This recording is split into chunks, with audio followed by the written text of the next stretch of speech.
Welcome to Occupations, the podcast, where we discuss what it's like to hold specific jobs. Occupations is brought to you by lotsofmaps.com, where you fulfill your vintage map gifting needs. Visit lotsofmaps.com. Hello, Andy Jaggelinzer here. Welcome to Occupations, the podcast, episode 25. And I am here with Sissi O'Shaughenessy. She's a friend of mine, and she is the Senior Director of Suicide Grief Support Services at Samaritans. And we're going to find out a little bit about her life and her position and what it is she does. So welcome. Thank you, Andy. So glad to be here with you today. Glad to have you. Tell me a little bit about what does a Senior Director of Suicide Grief Support Services at Samaritans? And no, I did not memorize that. What do you do? Yeah. So Samaritans is a nonprofit out of Boston, and the mission is to prevent suicide. The values around Samaritans really entail preventing suicide, but also supporting those that are affected by it. So the organization is really divided into three parts. We do prevention work, which is the call line, 24/7 helpline. We also do intervention work, which is we go out into the community, into schools, law firms, corporations, and we talk about risk signs, warning factors, risk factors, and we educate people around mental health and the struggles and really how to help someone that's in that position. When do you know when somebody's having suicidal ideation? What's the difference between depression and suicide ideation? And then we have postvention, which is the program that I run. So anytime there's been a suicide loss, then Suicide Grief Support Services offers weekly groups where suicide loss survivors can come together and grieve and mourn together. Suicide loss is a very specific type of loss. It's complicated. There's a lot of factors that differentiate it from having a loss to natural causes. And so being able to sit across the table from someone that's had a similar loss and say, you felt that too, I get it, is very, very healing. We also have survivor to survivor groups, which is more of a one-on-one. So they're matched with another loss survivor, and they get about 5 free sessions of that. So they can have more of that one-on-one, talk about taboo subject matter, and really just are able to share their grief in a very open way. And we also have events all year long where we bring suicide loss survivors together. We have one this Sunday, actually. Over 140 people in attendance. Wow. And they get to share a letter to their loved one. They get to share something a poem, a eulogy, anything like that. And we have a candle lighting service. Again, another opportunity for loss survivors to come together. So that's the program that I run. That's amazing. Let's start at the beginning, if you're okay with that. Yeah. So where did you grow up? I grew up in Miami, Florida, daughter to 2 immigrants. My parents are Cuban. They came over when they were younger. At what point did you start to think about, maybe not specifically what you do, but something in the realm of maybe social work, I guess I would call it, or just helping people get through things? At what point was it? When you were a kid? Yeah, absolutely. I remember it perfectly. 6th grade, I started the first peer-to-peer support group. I was in 6th grade, and we would take in 3rd graders, and we would just kind of be their buddy and say, chat with them. And the school counselor gave us lessons on how to talk to people, how to ask open-ended questions. And we were 11, 12 years old. Was this your idea? Or? This was my idea. Wow. And did you approach a teacher and say, how do I go about doing this? This is what I want to do? Yeah, I approached the school counselor. Wow. And said, I think it would be great to have a mentor. That's what it would have been so cool as a little kid coming in and, having hard transitions, to have somebody that I looked up to come talk to. So, yeah. It's a pretty serious subject and a very adult thing to do in 6th grade. What were you, 11 years old or whatever? Yeah. Wow, that's amazing. Yeah. That's really great. And was it successful, I guess? Yes and no. We had a group of 6 or 7 kids, and it lasted for about a year. And it did continue. So, it was successful in that way. But, it was on a very small scale. It was a group of us. Yeah. But were you satisfied with Yes. the fact that you were able to do what you kind of set out to do? Yes. Very, very happy about that. That's very cool. Yeah. I would imagine that adults in your life were probably like, wow, what a mature person, not only to do it, but to actually come up with the idea of helping other people. Third graders. I mean, who likes third graders? Really, honestly. Yeah, definitely. I do think a big part of it was I went to a school that was very service focused. Okay. And so we were really encouraged to help others do, form groups, have committees, even as a young kid. And I do think that helped. It encouraged me to create those groups. Yeah. That's great. Yeah. All right. So you took that and you went on, should I skip to high school or was there more like in 7th grade? And yeah, I was also very involved in spirituality and I led a lot of retreats. So I would speak at retreats and help organize them in my school. That was also something that really helped me understand the value of helping others. And that's really how we grow, right? By helping others, right. and that helps us in turn. What other things were you doing, through high school? Did you do a couple of other, the spirituality, were there other programs where you were sort of focused on maybe even one individual to help them? I would imagine, friends have issues. We all have issues. Were you a good shoulder to cry on as a friend? I would imagine. Absolutely. I remember my mom in 11th grade had to unplug my phone after a certain time because people would call just to chat and talk about things. Wow. And so that was always part of the essence of who I was. Yeah. And I got value out of it too. It was, being able to help somebody else, being able to listen to somebody without judgment and have compassion for them is really what I think we all need. Right. And I was able to connect with people in that way. That's great. So you finished high school, or you're coming close to the end of high school. What were you thinking about doing? Were you thinking about pursuing this kind of a life? Yes. So I went into college being a psych major, left being a philosophy major with a psych minor. Okay. And I loved it, but there was also this part of me that wanted to go into the business world. I had that entrepreneurial spirit, and I grew up in a house where my father was, a successful businessman. And I kind of wanted to use those leadership skills in a way that I could help organizations grow. Right. And so I went into business instead of psychology. And the thought in that time was you use psychology in everything that you do. Absolutely. Right? Yeah. So I went into marketing, and marketing has a lot of psychology behind it. And I felt like I would be able to fulfill that need of, connecting with other people, but also be able to use that in business. Mm-hmm. Yeah, that makes sense.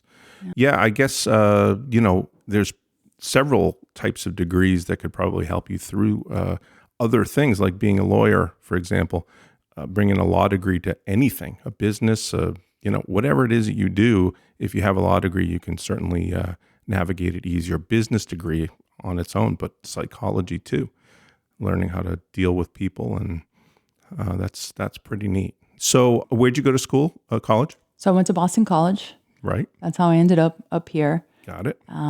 Great experience. And also got very involved in service work at BC and leadership roles. And I did a lot of peer-to-peer group work at BC as well. Well, okay. So that's natural. So is there any particular program that you're associated with that you're sort of proud of in that regard? Yeah, we did. The one that I was the most proud of was we worked with the Catholic Youth Association in South Boston. And, I was a junior in college and all my friends were out partying, and I'd wake up at 5:00 in the morning and go down to South Boston, and we would do retreats and workshops with these kids and just spend time with them. And that was really my favorite part, was just hanging out with them, hearing their stories, hearing, where they came from. And that was by far one of my favorite experiences at BC. Don't get me wrong, I definitely did the partying too, but that part was more meaningful. Of course. Oh, that's great. Yeah. All right. So you finished college. What do you end up doing? Finished college. So I got a job in marketing and business development at a large law firm in Boston. Great. And my idea at that time was I'm going to work in the marketing department, but also I'm going to speak to women lawyers and see if that's something that I want to do. become a lawyer? Become a lawyer. Yeah, potentially. And I met with about 5 or 6 different female attorneys, and I quickly got my answer that was no. I did not. That is not the path that I wanted to take. That's maybe the polar opposite of being nice to people. maybe. No judgment. No judgment. No, all you lawyers out there, I'm only kidding. So how long were you at the law firm? So I was at the law firm for only a couple of years. Okay. And then, ended up back in Miami, Florida, where I got my first job in franchises. So I worked for Burger King. And I managed the marketing strategy for 13 countries in the Caribbean. Wow. It was a very cool job, traveled Monday through Thursday, but didn't have kids. And so it was amazing. Met a lot of really cool people along the way. But I always felt that there was something inside me that, even though it was such a great job, there was something missing. Yeah. I knew I wasn't where I needed to be. Burgers didn't satisfy you. No, burgers did not satisfy the soul part of French fries. Maybe? Mm-hmm. Closer, but closer. Not. Yeah, no, not enough. That's really interesting. I'd love to talk to you about that alone, but just to touch on that, marketing different in that world than it would be in the United States. I would assume you're targeting a different audience and different culture. And absolutely. It was very different. That's part of what made it so cool, though, and made it so interesting, is that each country had such a different culture. And so you talk about local globalization, right? You talk about having a franchise where the marketing strategy is coming from the top down and having a very national plan. But then you come into these countries and these people don't respond to that. So really getting into the culture, talking to the people, finding out what they want, what are the foods that are important to them. Food is very different for different cultures, right? It plays a huge part. Yeah. So learning that piece of it was fascinating and empowering. Did they offer different foods? They did. Wow, that's cool. Yeah. So Burger King's able to adjust worldwide, depending on the audience. Okay. Yeah, and that was one of the lines that you had to really navigate very delicately, because you still want to stay true to the brand, but you also want to be sensitive to the culture. Yeah. What percentage of time were you wearing a crown? Maybe like 100%. Wow, that's pretty high. That's higher than I thought you'd say. That's great. Okay, so you probably learned a ton doing that job. Learned a ton, and really learned, number one, how to have conversations with people in really high positions, where what I learned the most was that trust was the most important thing. The more that they trusted me, the more that I was able to do and help them in their organizations and they're doing their marketing work. I also learned a lot about listening, being a good listener in any kind of leadership position. Using that psychology degree somewhat, right? Exactly. Using that psychology degree, being a good listener, and that was really important to them because they were used to giving out, this is what we're going to do and this is the plan, but that when somebody sat down and was like, what makes you happy? Like, what is it about this that makes you fulfilled? And asking those deeper questions, that's when you connect and build the trust. So I learned a lot in those positions, how to talk to different people in different cultures, assess different needs. It was wonderful. It was very cool. You're really learning the human condition in a way, right? You're dealing with other cultures too, but you're dealing with people, and it sounds like you're not the typical marketing person in the sense that, okay, we got to make sure that people buy our product. You're after more than that. Yeah. A really interesting way of doing that. That's great. I love it. Absolutely. So doing simultaneously, really trying to sell the product, right? But also understanding that it's so much more than that, that these franchisees, these entrepreneurs, like, this is their baby. This is their passion. This is what they have. And so being sensitive to that and learning how to listen to them in that way really made a difference. But also simultaneously learning how to give presentations and do strategy work, and how do you support a strategy with tactics, and what kind of research do we need to do. So really learning how to be strategic about business plans and P&Ls and proposals and plans and all of that. So it was the business side that I learned a lot, but also the people, which is really usually what it's all about. So obviously this is leading to where you are today, all of this. Yeah. I can see the forming of who you are to learning this, learning that, and eventually taking these things and doing some amazing things. So how long did you work for Burger King there? So worked for Burger King for a few years, and then actually got hired by Dunkin' in Boston and met my late husband, Mark. And so for Burger King, I was in the field. I was doing more of the marketing work, like in the stores, meeting with the people. When I got to Dunkin', I was on the corporate side. So I was creating the programs that the field would implement. So knowing the field work and knowing what it took, I was able to take that knowledge and create the programs that were actually going to be effective and efficient in launching new products and launching new promotions. And so I ended up back in Boston. Back in Boston. Dunkin' has a way, right? Pulls everybody to Boston. Absolutely. So you weren't really dealing with people in that job. Was that something that was missing in your life? Just curious. Yeah, I felt it for sure. I worked with a team, but it wasn't the same. I loved my team at Dunkin'. They were brilliant people, but it was a lot more business focused. Yeah. So whereas with Burger King, I was, meeting people from different cultures and having, people in the Caribbean have business meetings over dinner and wine.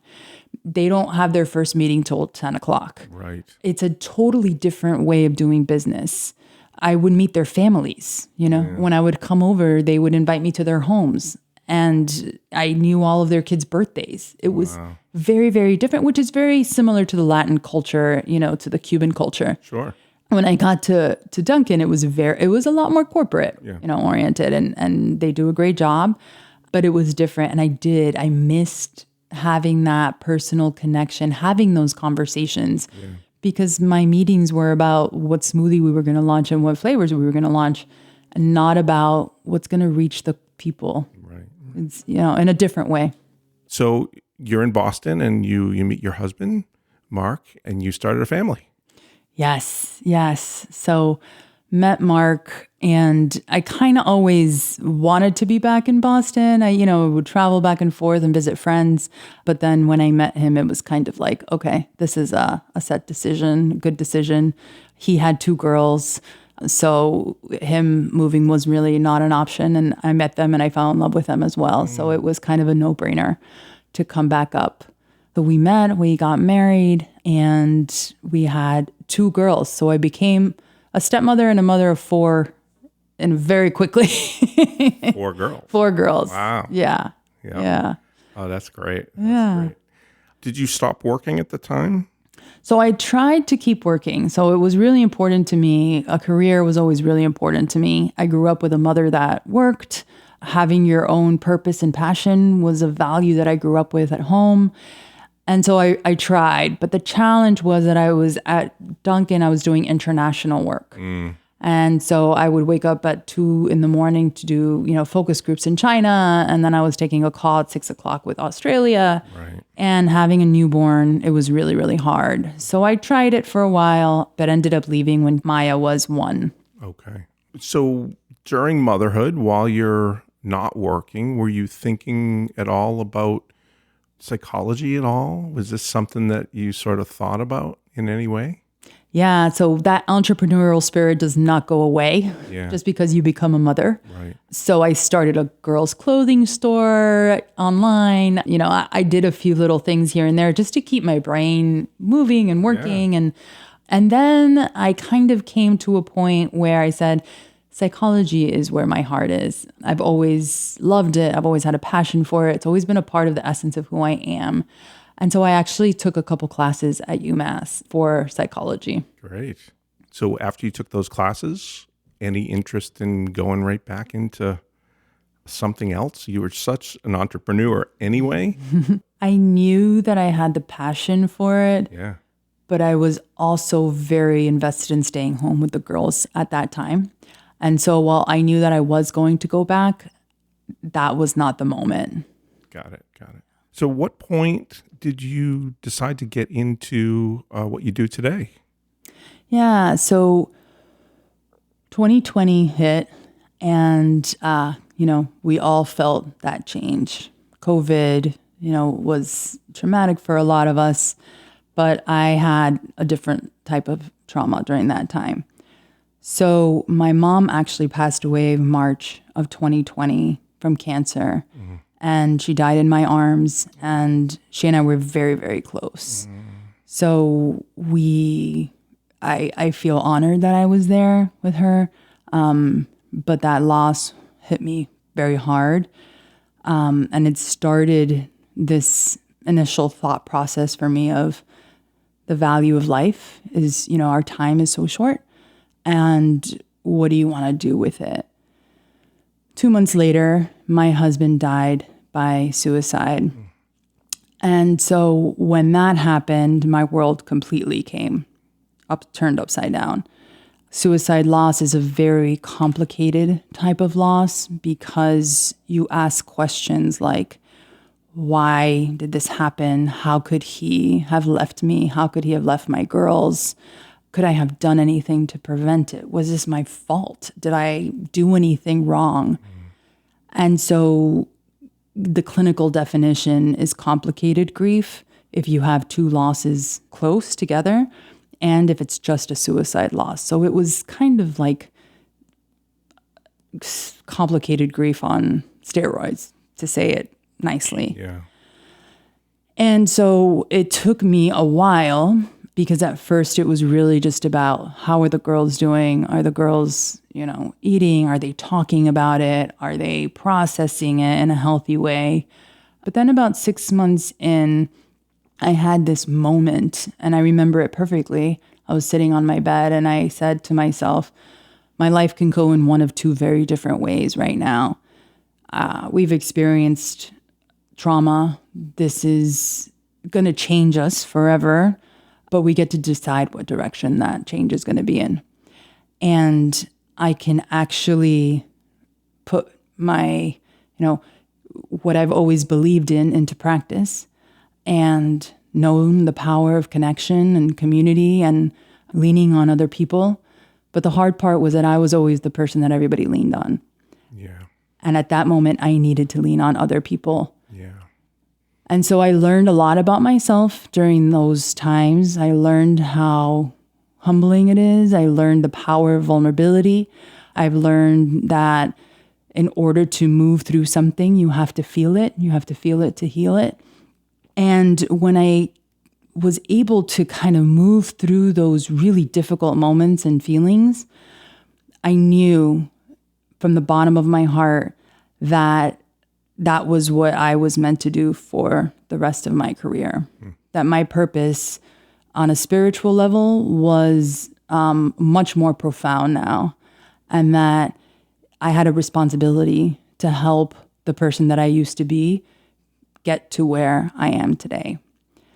And so I went back and got my certifications. The first one that I got was conscious parenting. And it was really, you study what you need to learn. Sure. Because I wanted to make sure that the girls that I was helping them grieve in a grounded and healing way. And then I got my certification in grief because I truly believe that the more that we teach our children how to grieve at a young age, the more resilient they will be when the harder things come. So it was really about how do I help myself and how do I help the girls? And that's how it started. Sure. And then I absolutely felt a responsibility to help others. So I started coaching and I would see clients, and naturally, organically, I started seeing a lot of grief clients. A lot of people that had lost their partners would find out about my story, and I would help walk through them. And I truly believe it's an honor to walk alongside someone's journey in that way. I also knew that I needed to get involved in suicide prevention. The day that Mark passed away, I made a promise to him, and I said to him, I will be your voice. I will make sure that your life matters. I will make sure that your struggles matter. And I will make sure that other men in your situation, have the knowledge that there is help out there. And so I got involved with Samaritans as a community education and outreach trainer. And so I would go out into the schools and I would talk to the kids about suicide prevention. I would talk to priests. I met so many cool people in that manner. And I was asked to speak at their annual meeting because of my experience. And about an hour after my talk was done, the chief clinical officer came up to me and said, "Let's talk." Wow, that's great. Well, first of all, I want to send my condolences, and I know that this has been a real hard thing for you. I got to ask you, not long after Mark passed, you were starting to get your certification. I know you're never done grieving. I understand that. But were you able to deal with other people's grief? Did you feel good enough about your own grief and your own struggles with it that you felt like you could help in that way? Or was it partially healing for you too? I think it was a little bit of both. And to this day, I have boundaries around how many suicide loss survivors I will connect with in a day, because it does energetically take out a lot. Oh, yeah. And as an empath, I have to protect my energy because it's so sad. It's so sad. And the most important thing for suicide loss survivors is that they don't remember how they died, but how they lived. And that all of the questions and the blame and the guilt are really barriers to just feeling the sadness, because it is so sad. Yeah. So in that sense, I was very careful about how many people I was seeing in a day. I set very strict boundaries for myself. And I learned that along the way.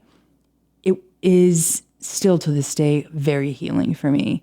It is a way that I feel connected to Mark. And it's a way that I feel like I'm keeping my promise to him. And in that way, it is rejuvenating for me. And it's weird to say that in the context of grief, but it's empowering. And you can feel the same way that other folks are feeling. You're there to help them, but you're also recognizing things in their story that were similar to yours. So I can't imagine that it wouldn't help you in some way, right? Absolutely. As much as you're helping others. Absolutely. It's very validating to hear someone else say, I wonder if I could have prevented this. Right. I wonder if, if this is my fault. Because in the beginning, I would say all the time, I feel so guilty. I feel so guilty. This was my partner in crime, my best friend. How did I not know this? How could I not have seen this? Yeah. And of course, my family and friends, very well-meaning, were like, how could you have known? You didn't do anything. But until a suicide loss survivor widow said that to me, it was very different. Because, until you walk in someone else's shoes, you don't know. Right. So it is very healing. And it's healing for me now to hear them say it, and for me to be able to say, I know you feel this way and you have to walk through it, but I promise you there is a space and a place where you won't feel that guilt anymore. Lotsofmaps.com. Vintage, local, national, and world maps for an affordable price. 99% of our maps are $25 or less. Great as gifts. Frame them or put them under glass for your home, vacation home, or as a memory of a special place. Lotsofmaps.com. So what were the Samaritans looking for in you when you were approached? And was it exciting for you? Was it something that you felt, was there honor involved? I mean, how did you feel? Yeah, I felt very honored. I still feel very honored and blessed to be in the job that I'm in. I can tell you, Andy, from the bottom of my heart, I have no doubt that I am exactly where I'm supposed to be. I am so connected to my purpose. I don't feel like I work every day. I get up and I'm like, I get to do this. I've never experienced that before. Wow. So the interesting part about my job is that there is that coaching component, that grief component, where you are talking to loss survivors. You're really helping the volunteers and the facilitators with coaching other people. I have so many conversations a day around with people that have lost children, that have lost parents, that have, lost spouses. There is also the business side of my job where I'm growing a program. Sure. So I'm responsible for the strategy of it. I'm responsible for the culture of it. I'm responsible for my team. And so the job entails to have almost two very different parts of the brain working at the same time. Empathy and business. Exactly. Does that mix? I guess it does for you. But in everything that we just talked about, it was almost like I was getting prepared for this job. Right. Wow. That's pretty heavy. You certainly couldn't have foreseen this when you were a kid, but somehow you did a little bit. Yeah. I've heard so many times people say, I don't know if I could have kept going the way that you've kept going. Sure. And my response is always, you never know what you're capable of until you get put to the test. And then you tap into all the resources that you have. And I think that that's what I did. I think that the business part of it, learning all of that I did in the marketing aspect of my job, but then also the essence of who I've been since I was in 6th grade. And I was that little girl creating that peer group. Right. And the two got married. And it's interesting because you're able to help other people. I mean, it's success built from tragedy, but it's not like business success. It's not like, oh, I'm rich. I mean, you're helping hundreds, if not thousands of people go through something that is horrible. It must make you feel pretty good at the end of the day that you're helping, even though it's a very sad situation. Do you come home with a smile on your face, or do you want to cry? I mean, I want to cry right now just listening to it. No. At the end of the day, how are you feeling? I'm sure you have good days and bad, but absolutely. I think it's all of the above. Yeah. I come home and I am grateful for the work that I get to do. I feel really valued in my job. I have a great relationship with my boss. The leadership team at Samaritans really walks the walk and practices what they preach. So I feel so lucky to be able to do what I'm doing. And I cry at work all the time. I'll cry in meetings with donors. I cry in meetings with the staff. At the event on Sunday, I'm reading my remarks over and over again because I know I'm going to cry. Yeah. But that's part of the human experience.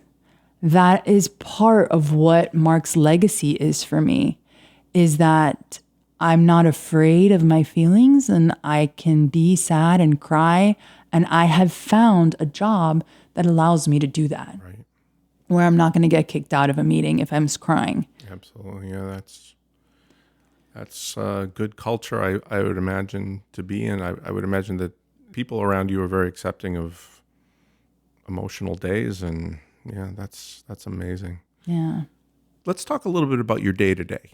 Sure. So you're the senior director, so you've got a bunch of people under you. What are you doing on a daily basis? Are you visiting with people as well as having a team of people go and visit other folks too, I'm assuming? Yeah, so I don't get to visit with the people as much as I would like to. I manage a team of about 15 volunteers, and they are the ones that are really, doing the groups and meeting with people one-on-one. If there's been a new loss, if someone's having a really hard time, if someone in the organization has lost someone to suicide, I meet with them. And sometimes I get emails, from loss survivors, and I will always respond to them and try to meet with them as much as possible. My day-to-day really consists of creating and, the strategy behind how do we reach more people. Obviously, I would love for a day where my job was not necessary. That would be ideal. Until that day comes, my job really is about making sure that we are, number one, meeting people where they are in their grief. So we do a really great job of having those groups and those meetings, but I'm bringing in a culture of post-traumatic growth.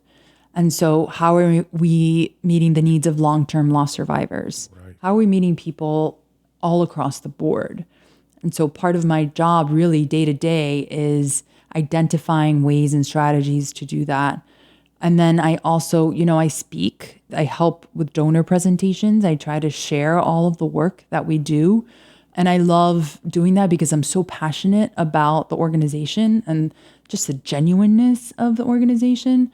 So it's great to be able to share that with people. And then all of the events that we do, I speak at some of them. I've done workshops for clinicians. I do workshops for groups for other volunteers. I'm doing one for AmeriCorps next week, where I really teach people the difference between suicide grief and grief by natural causes and the things that people need to, those that are supporting suicide loss survivors, that you really need to watch out for and that you need to be careful with. So suicide loss survivors are 3 times more likely to experience suicide ideation themselves. They have a heightened risk of anxiety and depression. And so how are we taking care of suicide loss survivors? Because grief work is intervention work, is prevention work. Right. Let me ask you about the volunteers. Are they trauma victims typically as well? Or are they all trauma victims? So they are 99% suicide loss survivors. Wow. Yeah. So they've been down that road and they're able to talk from experience. Absolutely. And what the research shows is that with sudden loss or traumatic loss, people want to hear from people that have had the experience. Yeah. They don't want to hear from someone that has read, PhD in. We've done a lot of research on this. Yeah, I know. Right. Yeah. They want to hear that, we've been here, we've gone through what you've going through, and that you're going to be okay. Samaritans is also launching a loss team, which is suicide loss survivors going to the scene. So when there's been a suicide loss, a member of the community or a behavioral health specialist will go with a suicide loss survivor to the house, and we will support them in that moment. And that really is about instilling hope, because in that moment, you don't think that you're going to be able to go on. Yeah. So by seeing somebody walk into the house that's dressed and that's brushed their teeth, if it's just that, that's enough. So that's another part of the program that we're expanding and launching. Keep going and... Yeah. I would imagine, it doesn't go away, their feelings, but maybe with time and with working through emotions and all, I would imagine hopefully that leads to a better situation. So that's amazing what you're doing with that. What do you see in the future for this kind of work? Where do you see this leading? I think right now, for me, it's leading the program and growing it exponentially.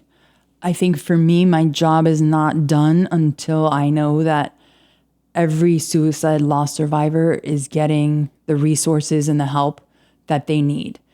Because the sooner a suicide loss survivor can get those resources, statistically speaking, the higher the rate that they will have of being able to live a fulfilling and grounded and meaningful life.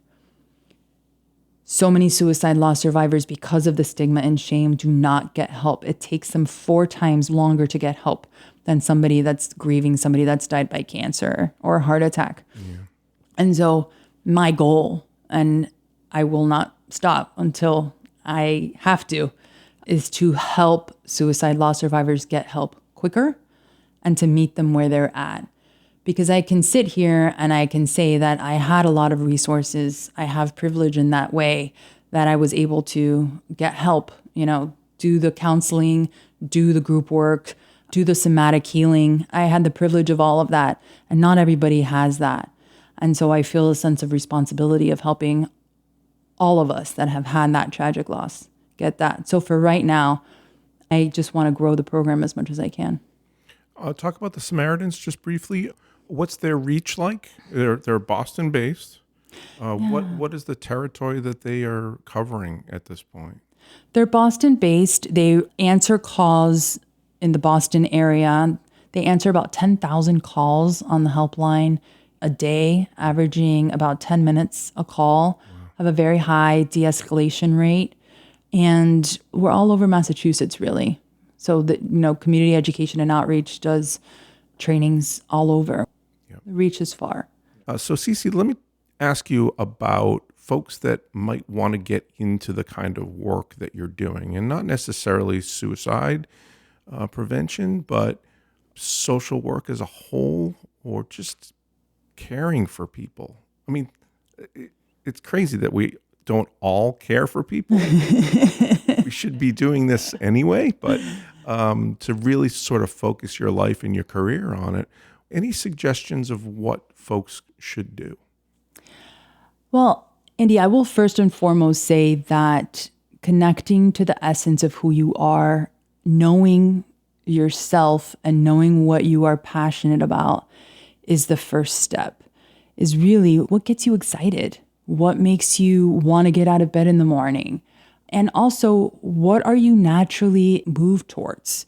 What are the things that really pique your interest?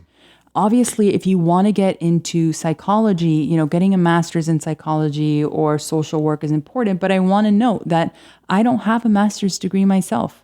I have certifications and I studied specific, niches, but I use my personal story and I use what I'm personally, naturally good at, and I put that into my job every day. And so 2 messages I think are important. Number one, the degrees are great if you want them, if you are interested in them, but they're not necessary to really follow a path that you're passionate about. And the second thing that I think is really important is that it's never too late to change the path of your career. Right. And so if you get into something and you're not feeling it, there's value to it. There was value to my experience in marketing. There was value to my experience doing strategy work in the franchises. There was value to my relationship with the franchisees. It wasn't my passion, but I use it every day. Yeah. And so pivot, change. Don't be afraid to really follow what it is you're passionate about, because it sounds like a cliche, but you really don't feel like you're working. Take something away from every experience, and that's professionally and personally, right?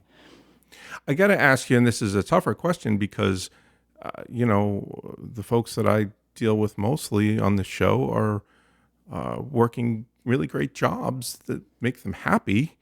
Do you like your job? I love my job. I love my job. I feel very, very lucky and blessed to be able to do what I do. Well, thank you for doing what you're doing and helping others, which is always a good thing. Thank you. Sissi O'Shaughenessy, thank you so much for joining us on Occupations. Thank you. Thank you, Andy. Thank you for having me. My pleasure. Join us again for another episode of Occupations, coming soon. Occupations has been brought to you by lotsofmaps.com. Please follow Occupations the podcast on Facebook, Twitter, and Instagram to find information about our next episode or to see what past episodes are available.